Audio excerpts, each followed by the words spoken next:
ছাত্র শিবির কোনোভাবে তাদের প্রিয় অভিভাবককে কোনোভাবে তারা ভুলে যায়নি।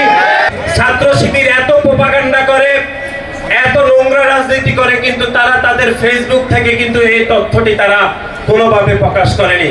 কিন্তু ঠিকই আপনারা দেখেছেন ইসলামী জমিয়ত তালিবে পাকিস্তানের যে শাখা, তারা কিন্তু ইতিমধ্যে তাদের ভেরিফাইড ফেসবুক পেজে এই সাক্ষাতের বিবরণী সহ ছবি তারা প্রকাশ করেছেন।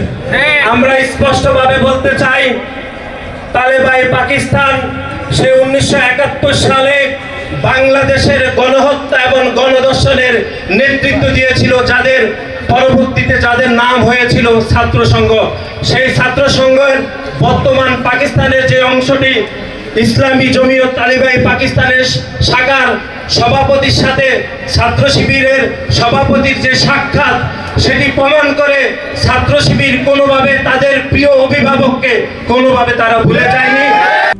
RICL TMX, যুগের পর যুগ স্থাপনা থাকে মজবুত।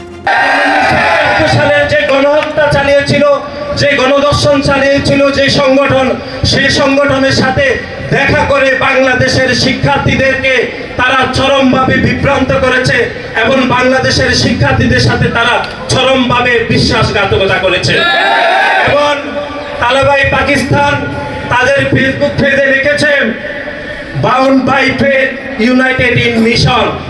সুতরাং আমরা আজকের এই সদস্য পরম বিতরণ থেকে আমরা বলতে চাই যে তালেবান পাকিস্তান বাংলাদেশের শিক্ষার্থীদেরকে বিভ্রান্ত করতে কোন মিশনে নেমেছে সেটি ছাত্র শিবিরের স্পষ্ট করা উচিত বলে আমরা মনে করছি।